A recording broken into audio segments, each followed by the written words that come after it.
The afternoon heat shimmered across the shooting range at Fort Bragg as Sergeant Major Kevin Thompson completed his weekly equipment inspection. 19 years in Army Special Forces had trained him to spot anomalies instantly. But what drew his attention that Thursday afternoon defied every expectation he held about precision shooting. At the far end of the range, positioned behind the Barrett M82, a 150 caliber rifle, was a figure that didn't match the typical profile of someone handling such powerful equipment. The shooter was small in stature, maybe 5 feet 4 inches at most, with dark hair pulled back in a regulation bun. What struck Thompson immediately wasn't just her size compared to the massive rifle, but the way she handled it. The Barrett 50 calories weighs nearly 30 pounds and kicks like an angry mule. Yet she positioned herself behind it with the confidence of someone who had done this thousands of times before. Thompson had seen plenty of soldiers and Marines struggle with the Barrett during training. The recoil could knock an unprepared shooter backward, and the sound alone was enough to make veterans flinch. But this woman absorbed each shot like the rifle was an extension of her body. Her breathing was controlled, her movement precise, and between shots, she made tiny adjustments to her scope with the kind of patience that separated amateurs from professionals. The targets she was engaging weren't the standard close-range practice sheets either. Thompson pulled out his binoculars and focused downrange. She was hitting targets at what looked like maximum effective range, possibly beyond. Each shot seemed to find its mark with mechanical precision. The sergeant major had been around long enough to recognize exceptional marksmanship when he saw it. But this was something else entirely. What puzzled Thompson most was that he didn't recognize her. Fort Bragg was large, but the community of serious long-range shooters was small and tight-knit. Everyone knew everyone, especially anyone skilled enough to handle a Barrett with this level of competence. Yet here was someone who clearly belonged in that elite group, shooting alone and drawing no attention to herself. As he watched, she fired another round. Even from his distance, Thompson could see the impact through his binoculars. Dead center. The mathematical precision of her shooting was unlike anything he had witnessed in his decades of military service. Each shot followed the same ritual. Breathe, aim, fire, observe, adjust if necessary, repeat. But the adjustments were becoming smaller and smaller, suggesting she was zeroing in on something most shooters would consider impossible. The sound of approaching footsteps broke Thompson's concentration. Staff Sergeant Williams approached, following the sergeant major's gaze toward the lone shooter. "You see her too, Sergeant Major?" Williams asked, his voice carrying a mix of curiosity and respect.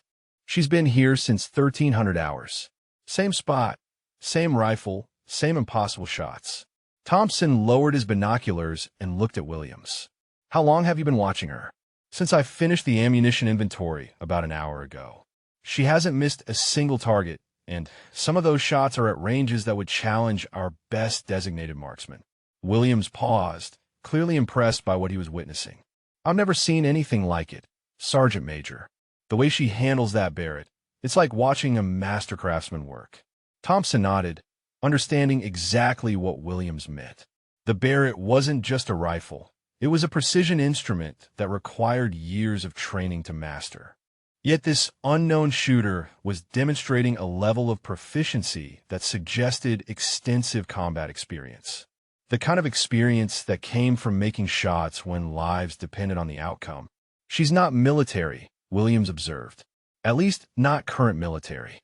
Her equipment is civilian grade, and she's not wearing any unit insignia. But the way she moves, the way she sets up each shot, that's definitely someone with serious training and experience." Thompson raised his binoculars again, focusing on the woman's technique. Williams was right.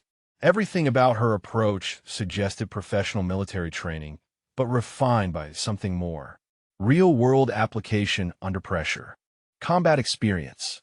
Thompson decided he needed to know more. Professional curiosity demanded he understand who this woman was and how she had developed such extraordinary skills. He made his way down to the firing line, timing his approach to coincide with a break in her shooting sequence. As he got closer, he could see the methodical way she maintained her equipment. Every piece had its place. Every action was deliberate and efficient. "Excuse me," Thompson called out as he approached her position. The woman looked up from her rifle, and Thompson was struck by her calm, steady gaze.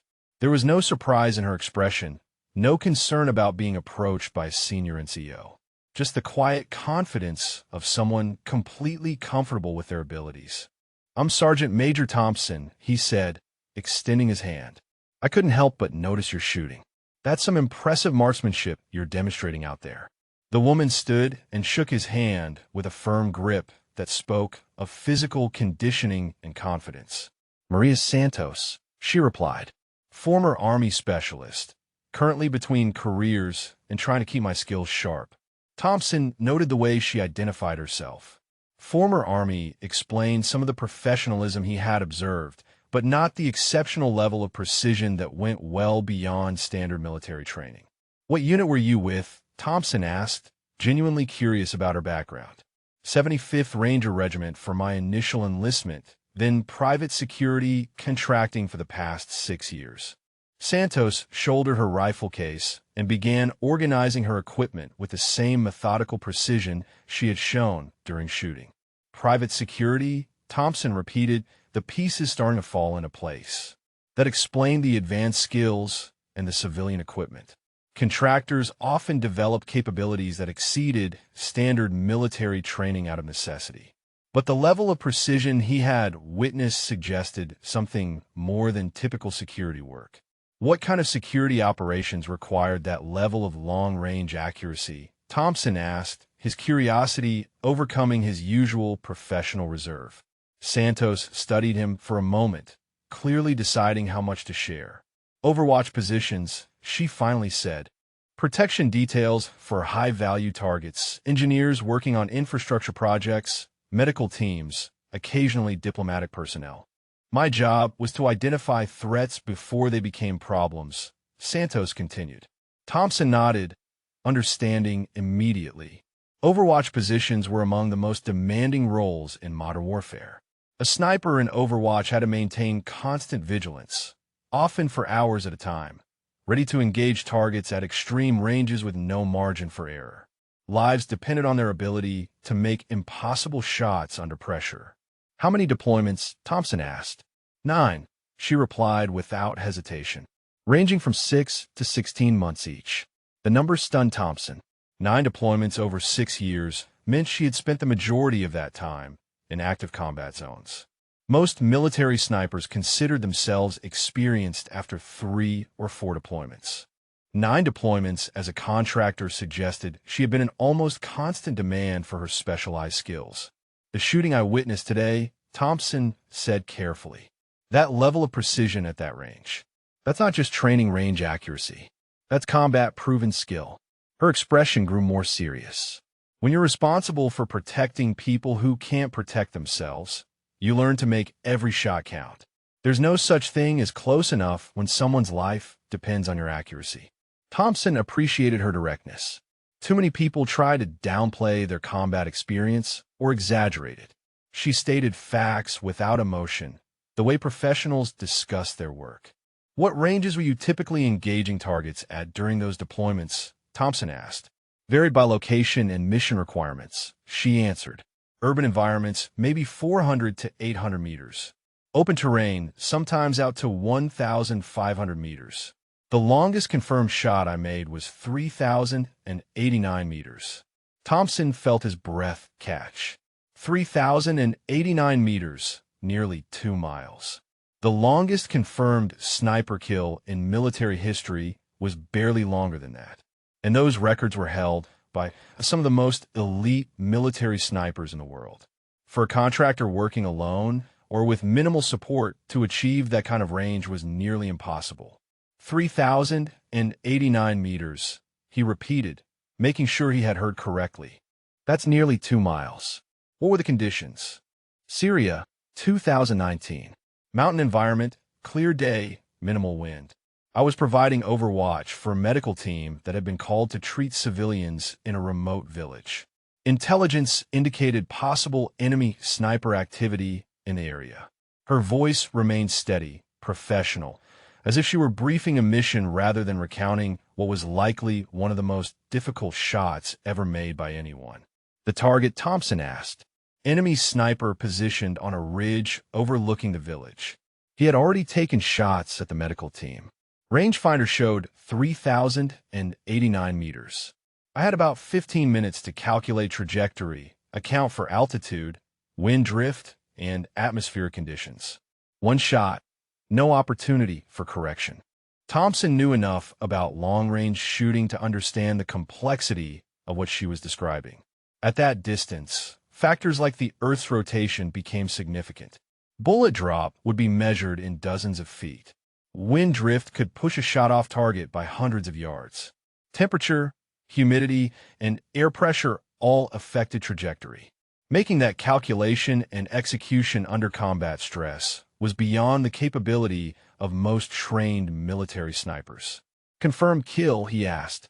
The medical team completed their mission without further interference, she replied, which Thompson understood was her way of confirming the shot without being graphic about it. Standing there in the North Carolina heat, Thompson realized he was talking to someone whose combat record likely exceeded that of many legendary military snipers. Yet she carried herself with quiet modesty, showing none of the bravado that sometimes accompanied such achievements. The hardest part wasn't the technical aspects, Santos continued. It was knowing that if I missed, people were going to die. The medical team had 4 doctors and 6 medics working on injured children. They were completely exposed, totally dependent on me to eliminate the threat. Pressure shooting, Thompson observed. No second chances, lives on the line. Exactly. That's what separated contract work from training range shooting. Every shot mattered because real people's lives depended on the outcome. You learn to perform under that kind of pressure, or you don't survive long in that business. Thompson was beginning to understand how Santos had developed such extraordinary skills. Military snipers typically worked in teams with extensive support, backup, and multiple opportunities to engage targets. Contractors often worked with minimal support in situations where there was only one chance to succeed. After you made the shot, how did you confirm the kill? Thompson asked. I maintained observation while I prepared for possible follow-up shots. Target went down immediately. No movement after impact. The medical team completed their mission without further interference. Later, intelligence confirmed we had eliminated a known enemy sniper with multiple kills against coalition forces. Thompson shook his head in amazement. Most military snipers would consider a 1,000-meter combat shot a career highlight. You made a shot more than 3 times that distance under combat stress. Santos smiled slightly. That was actually my 3rd longest confirmed kill. The record just happened to be the one that got documented properly. In contractor work, a lot of what happens doesn't make it into official reports. 3rd longest, Thompson couldn't hide his surprise. What were the other 2? The longest was actually 3,156 meters, but it was never officially confirmed because it happened during a classified operation. The second was 2,987 meters, but that was a joint operation with British forces, and they classified the after-action report. Thompson realized he was talking to someone who had not only made one record-setting shot, but potentially 3 shots that exceeded the longest confirmed kills in military history. Yet she discussed these achievements with the same matter-of-fact tone most people use to describe their daily commute. Santos, Thompson said slowly, I think you might be underselling yourself. What you're describing puts you in conversation with the best military snipers in history. Have you ever considered that your skills might be exactly what some of our advanced units could use? Santos looked thoughtful, but shook her head. I appreciate that, Sergeant Major, but I'm done with that life. 6 years of deployments, watching friends die, taking lives. I'm ready for something different. Thompson respected her position, but pressed gently. What if it wasn't about going back to combat? What if it was about sharing your knowledge, training others, so they could be better prepared for what you've already survived? Have you considered training others, sharing your skills with military personnel? Her eyes brightened slightly at the suggestion. I've thought about it, but I'm not sure the military would be interested in learning from a civilian contractor. Thompson almost laughed at that. With your track record, trust me, there would be plenty of interest. Thompson extended his hand. I'm Sergeant Major Kevin Thompson, Special Forces Advanced Skills Training. The woman's eyebrows raised slightly at the mention of the elite unit. And you are? Maria Santos, she replied, shaking his hand with a firm grip. Former Army specialist, then contractor, currently unemployed and trying to figure out civilian life. Former Army explained some of it, Thompson said with a grin. But not the level of precision I witnessed today. That goes well beyond standard military training. How did you end up in contract work? Santos shouldered her rifle case and began walking toward the parking area, Thompson falling in a step beside her. After my Army enlistment ended, I wasn't ready for civilian life. A friend who was already contracting suggested I apply with his company. They needed someone with sniper qualifications for security details in Iraq. And you went from Army-trained marksman to record-setting sniper. How exactly? Thompson asked. Santos was quiet for several steps. Necessity and survival, she finally said. My first deployment, I was assigned to protect a construction crew rebuilding a school outside Baghdad. Third day on site, we started taking fire from a building about 800 meters away. My spotter called the range. I made the shot. Threat eliminated. Word gets around fast in that community. Thompson nodded. In combat zones, reputation was everything. Good snipers were in constant demand because they could solve problems that no amount of conventional firepower could handle efficiently. After that first confirmed kill, I started getting requests for more challenging assignments.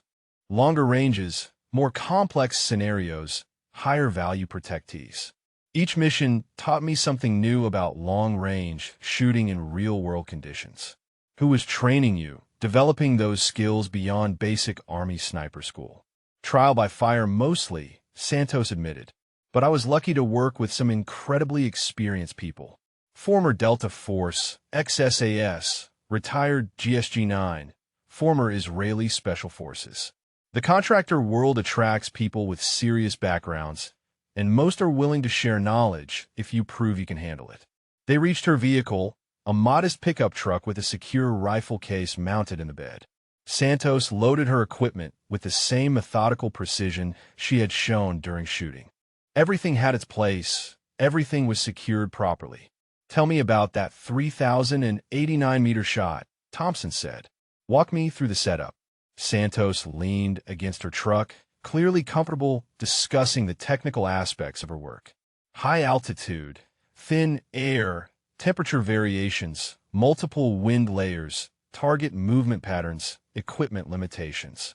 None of my training had prepared me for calculating all those variables simultaneously under combat pressure. How did you adapt? Thompson asked. I stopped trying to be perfect and started trying to be effective, Santos answered. Perfect would have been taking 30 minutes to calculate every variable precisely. Effective was making the best estimates possible with available information and taking the shot while I still had the opportunity. The principle I learned is this. Combat accuracy is different from training range accuracy. Training range accuracy is about eliminating variables to achieve perfect consistency. Combat accuracy is about managing variables you can't control to achieve effective results. Thompson found himself nodding as she spoke. This was exactly the kind of practical wisdom that could benefit special operations personnel who often face similar challenges. For months later, Santos stood in front of a classroom filled with some of the military's most elite snipers. The Special Forces Advanced Marksmanship course had become the testing ground for her unconventional training methods, and word was spreading throughout the special operations community about the civilian instructor who was revolutionizing long-range shooting education. The students in front of her represented the cream of military marksmanship. Special Forces, Marine Force Recon, Army Rangers, and Air Force Special Operations personnel. Each had already completed advanced sniper training and had combat experience. They were here because their commands wanted them exposed to techniques that went beyond traditional military instruction. Most of you have made shots in combat that you're proud of, Santos began, her voice carrying the quiet authority that came from proven experience. Today we're going to talk about making shots when everything goes wrong. When your training scenarios don't match reality, when adaptation means the difference between mission success and mission failure. Staff Sergeant Martinez, a Green Beret with 4 deployments, raised his hand. Ma'am, I've heard about your record shot in Syria, 3,089 meters. Can you walk us through what made that possible? Santos had expected this question. Her combat record had become somewhat legendary within the special operations community, though she remained uncomfortable with the attention. That shot was successful because of everything that happened before I pulled the trigger, she replied. The marksmanship was actually the easy part. The hard part was recognizing that conventional ballistic calculations wouldn't work at that range under those conditions. She moved to the whiteboard and began sketching a mountain landscape. High altitude, thin air, temperature variations, multiple wind layers, target movement patterns, equipment limitations. None of my training had prepared me for calculating all those variables simultaneously under combat pressure. How did you adapt? Asked Sergeant First Class Davis, a Ranger sniper. I stopped trying to be perfect and started trying to be effective, Santos answered. Perfect would have been taking 30 minutes to calculate every variable precisely. Effective was making the best estimates possible with available information and taking the shot while I still had the opportunity. The classroom was completely silent, 30 elite snipers hanging on every word. The principle I want you to understand is this. Combat accuracy is different from training range accuracy. Training range accuracy is about eliminating variables to achieve perfect consistency. Combat accuracy is about managing variables you can't control to achieve effective results. Over the following weeks, Santos put her students through exercises that challenged every aspect of their previous training. They shot in extreme weather conditions from improvised positions with damaged equipment, under artificial time pressure, and after physical exhaustion. The results were remarkable. Students who had been excellent marksmen under controlled conditions learned to maintain effectiveness under degraded circumstances. More importantly, they developed confidence in their ability to adapt to unexpected challenges. Sergeant Major Thompson, now Santos's primary military liaison, observed one of her training sessions and was amazed at the transformation in the students. They're not just better shooters, he told Santos during a break. They're more confident operators overall. Your methods are teaching them that they can handle whatever combat throws at them. One more demonstration, Santos said as the session neared its end. This one shows why traditional training sometimes fails in combat situations. She set up a scenario that required engaging multiple targets at different ranges under time pressure while dealing with equipment issues. During the exercise, she deliberately induced a scope malfunction and had to switch to backup sighting systems while maintaining accuracy. Combat doesn't pause for equipment problems, she explained, while continuing to engage targets. Your students need to know how to maintain effectiveness when their primary systems fail. By the end of the demonstration, the skeptical expressions on the instructors' faces had been replaced with genuine interest and respect. These were experienced military personnel who recognized exceptional skill and effective teaching methods when they saw them. Command Sergeant Major Wilson approached Santos as she packed her equipment. That was unlike any marksmanship training I've seen in 20 years of military service. How soon could you begin working with our programs? Santos's reputation continued to grow throughout the military community. Requests for her training came from units around the world. She found herself traveling to bases in multiple countries, sharing her methods with allied special operations forces. But the most significant change was in Santos herself. The sense of purpose that had been missing since leaving contractor work was returning. She was using her combat experience to help others, preparing them for the challenges she had faced herself. The instructors asked detailed questions about implementation, safety considerations, and integration with existing training programs. Santos found herself fielding requests from NATO allies, Australian SAS, and Canadian JTF-2. Each unit wanted to understand how her unconventional methods could be adapted to their specific operational requirements and equipment systems. The international training sessions proved that her techniques worked across different military cultures and doctrines. German KSK operators responded just as positively as American Rangers. British SAS personnel adapted her methods as readily as French GIGN commandos. The universality of her approach demonstrated that combat fundamentals transcended national boundaries and service traditions. During a multinational training exercise at Fort Benning, Santos worked with a mixed class of 28 elite operators from 7 different countries. The language barriers created initial challenges, but the shared experience of combat and the universal language of precision shooting quickly broke down communication obstacles. Technical discussions about ballistics and equipment worked the same regardless of accent or nationality. The most rewarding moment came when a Canadian sniper made a 1,800-meter shot under simulated combat conditions using techniques Santos had taught him just 3 days earlier. The shot required adapting to unfamiliar terrain, different atmospheric conditions, and equipment he had never used before.